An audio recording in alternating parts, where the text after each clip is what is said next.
Hi everyone, this is our channel, Meet the Real Story. Please like, share and subscribe. Don't we all feel special sometimes? I grew up in an orphan house. I'm not trying to pretend that there was anything special about it, but I grew up with this nagging voice inside my head telling me how special I am and that my life will eventually turn upside down. It turned out I was not being delusional or anything. What happened to me was every foster child's dream. If only I knew what my future held for me. My mom, dad, and twin sister committed suicide in 1992. I was saved by my extended family only to get abandoned later. I was disowned not because two of the wealthiest families in the city couldn't raise me, but because I was a curse for their reputation. My mom and dad were not married, and that brought them so much shame until they took their own lives. Fast forward few months later, one day I woke up at a children's home. I'm an orphan now. I have absolutely no memories of my parents or even my twin sister, but I do remember my extended family very well. They gave me up when I was 6 years old. My uncle is an extremely rich businessman. He was never really bad to me. In fact, he put me in what you can call a fancy home. Although he promised to visit me every weekend, he never did. I was put in a medium-sized room with four other girls, Rosaline, Claire, Bella, and me, Rachel. They were all dressed in clean nightgowns, but they were all the same color, pale green. Mrs. Milton, our guardian, gave me a similar gown to put on. It felt as if I was admitted into kids' military. Our hair was always put up in a tight bun. We all looked the same. Mrs. Milton was not the kindest person you could come across, but she wasn't evil either. The house was divided into two sections, one for the boys and one for the girls. The only time we met the boys was in the outside building, which was some sort of a school. We took a few classes every day, and to be honest, we had some really good teachers. I always sat next to a boy called Nate. I thought he was super smart, and he always helped with my math homework because numbers were never really my field of expertise. We eventually became really good friends. Whenever I went back to the room, all the girls were too occupied with their toys, and they were all good friends already. It felt like I was an outsider. However, a few months later, I became the alpha of the group. Don't get me wrong, this is not another Oliver Twist story. We used to pull pranks on each other all the time, and we had a really good laugh. I mean, being in a foster home is not exactly a vacation, so we made the best out of a bad situation. When the girls would go to sleep at night, I would go fake sleeping until Mrs. Milton had gone to sleep as well. Then I would stare out that tiny, teeny window and start counting the stars one by one. I named one after my dad, one after my mom, one after my twin sister, and finally, one after Nate. I would stay up all night long daydreaming until I fell asleep. Mrs. Milton would wake us up around 6 a.m. to have breakfast and go to class. It went on like that for years and years. Every day seemed exactly like the other, except on the weekends, which wasn't really much of a weekend. It only meant we were allowed to eat dessert. I have always been an extremely curious little girl, and the reason Nate and I grew so close was because he was a curious boy as well. We had no idea about the outside world. We had so many unanswered questions, and sometimes we would make up answers to tame our brains. The girls had relatives visiting them during the weekend, but I would stay in my room. Sometimes I cried, and sometimes I shut my eyes close and tried to imagine what my mom looked like. One day during science class, Nate asked me who visits me on the weekend. I never said anything back. I pretended that I didn't even hear him. But in a moment of extreme confusion and sadness, I wrote something down on a piece of paper and passed it to him. It said, Let's get out of here. We were 12 years old at the time. I didn't care about the consequences at all. All I cared about was getting outside of here and exploring what was happening in the outside world. I wanted to go back to my uncle, even if he didn't want me. Nate looked at the paper, folded it into half, and he freaking swallowed the paper, and he just nodded his head at me. I wasn't sure what he meant by the nod until at midnight. While I was looking at the stars I befriended for years now, I heard the slip of a paper under the door. I quickly got up and the paper said, "Meet me at the school building in 5 minutes." I slowly opened the door and ran downstairs. Nate and I stood there awkwardly, not knowing what to do. We started discussing a runaway plan. But seriously though, what could two kids do to escape a fully guarded huge building? We were smarter than any of you would think. For the next week, we studied every movement happening around the place.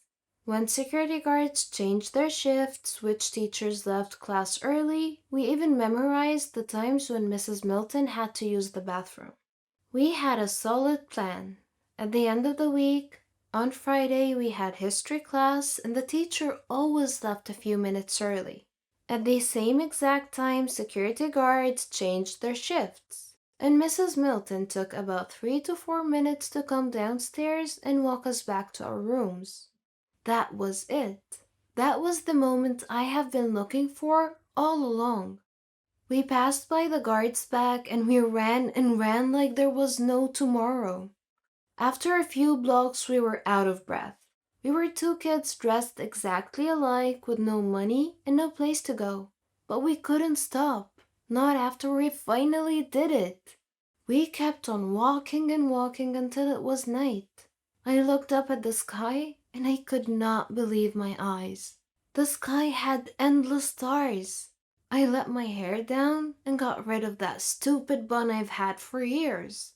I decided that Nate and I could go into a shop and ask for a suitable job that could offer us a place to live and food. Yes, I was that smart, and I still am. So we went into a grocery store owned by an old lady. We told her our story, and what she said back was, "I need to call the police." And so we begged and cried and cried and begged, and the lady had a big heart. She offered us some sandwiches and said we could help deliver groceries around the block. We immediately agreed. Nate and I had to sleep on a blanket inside the store every night. It was not a great situation, but we loved that sense of freedom. We felt like we were hero kids with superpowers. We stayed with the old lady for what seemed like a year. If you haven't guessed it by now, I was in love with Nate. I had our wedding planned inside my head, and although he never said anything back, I knew he loved me even more. One day we heard that old lady talking to an officer who was looking for two lost kids. We grabbed all the cash we could and ran through the back door. I know it's inconsiderate to rob the woman who provided for us, but there was no other way. We quickly stopped the cab and asked the driver to drive as far as possible. He gave us a weird look, but when we showed him the money, he started driving. At this point, Nate held my hand for the first time ever, and he said, "We'll be okay." I felt my heart melt to the ground, but traffic noise brought me back to my senses. The cab driver was driving funny, but none of us was really familiar with driving, so we never really paid much attention. I looked at Nate and he said, "We need to find my uncle. He's rich, he can help. You can hide in my room. Or he can even adopt us, I don't know." My voice was shaky. Nate replied and said, "Hey, calm down. I promise we're going to be fine. Rachel, we have each other. This is all that matters. And I will help you find your uncle."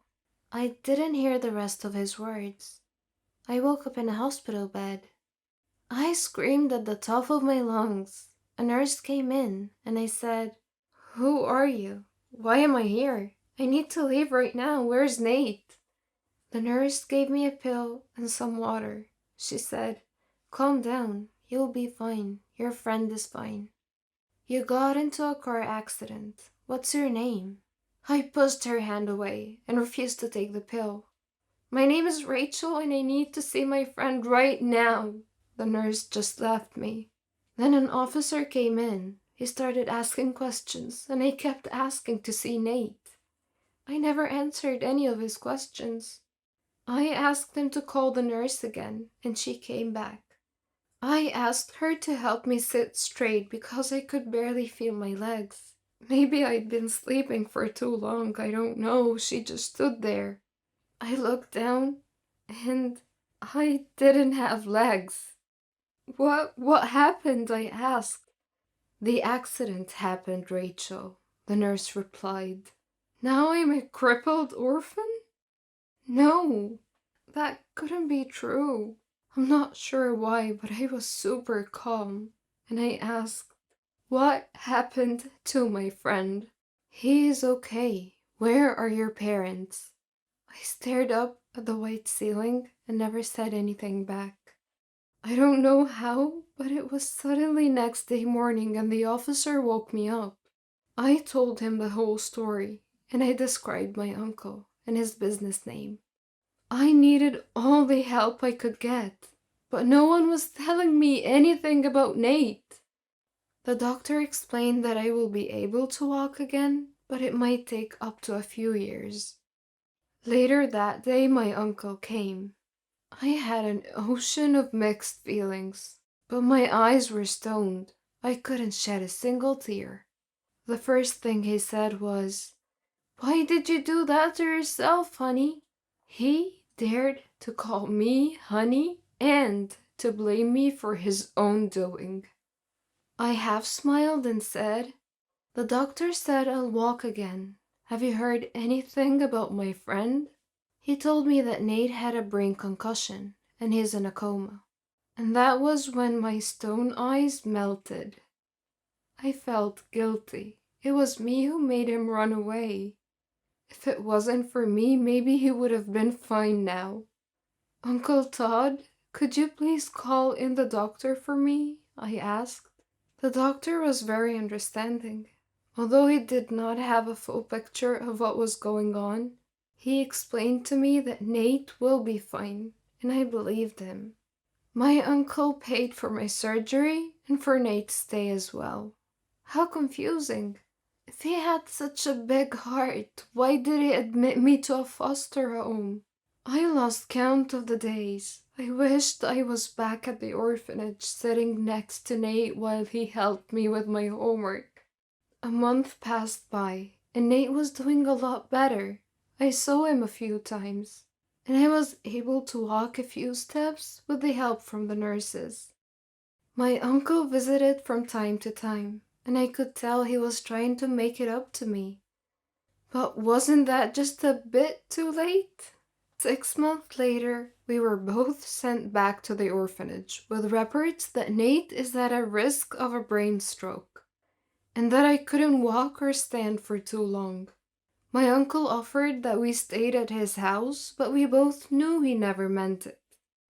Back at the orphanage, we were treated differently. It wasn't just the same. Things have changed. Mrs. Milton had quit. The new guardian was called Mrs. Buffy, like the one from Buffy the Vampire Slayer. Let me tell you that that woman was not kind. During break time, Nate and I would discuss what we wanted to pursue as careers, because we only had a few years left here, and then we could just leave without having to run away. Nate wanted to become a programmer. The guy was a true genius, and he wasn't so sure of what I wanted. But if you guys still remember the beginning of my story, I knew I was destined for something special. Mrs. Buffy caught us exchanging love letters, and Nate and I were forbidden from sitting next to each other in class. Well, except during history class, because the teacher didn't really care much about anything. We were also expert sneakers by now, so we managed to steal a kiss every now and then.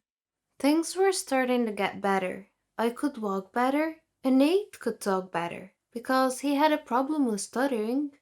A year passed by, and we were about to leave the orphanage and go to college in less than 6 months.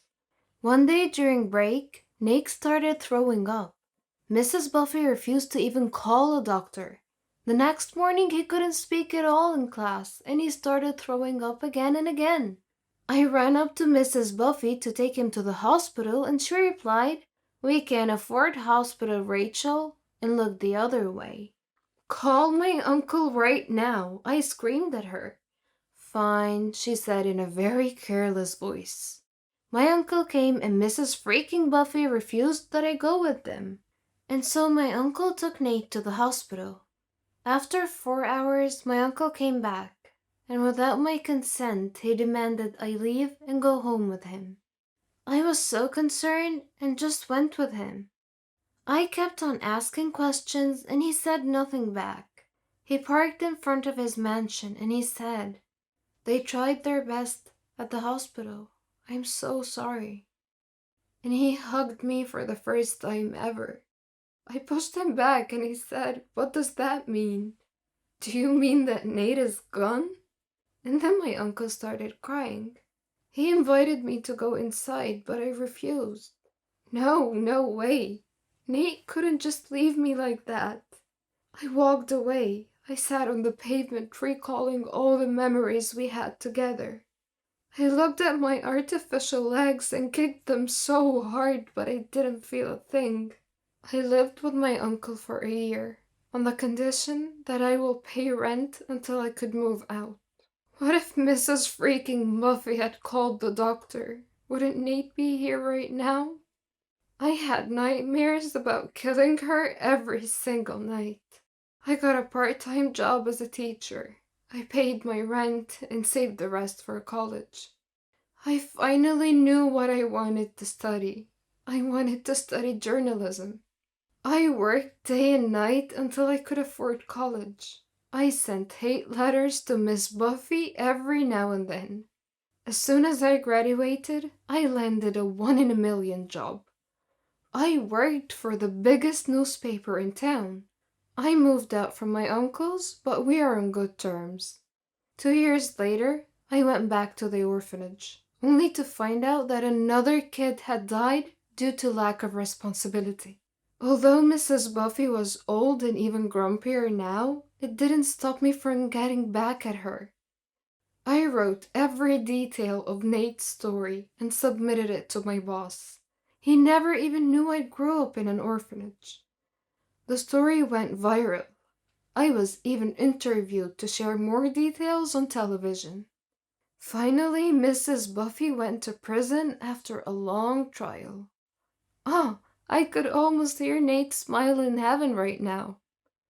I may not have legs, and I may get bullied every now and then, but I have Nate living inside my heart. After things went viral on social media, I was able to get enough donations to open my own foster home in Nate's name, and to forever honor his name. See, I told you, I was destined for something extra special.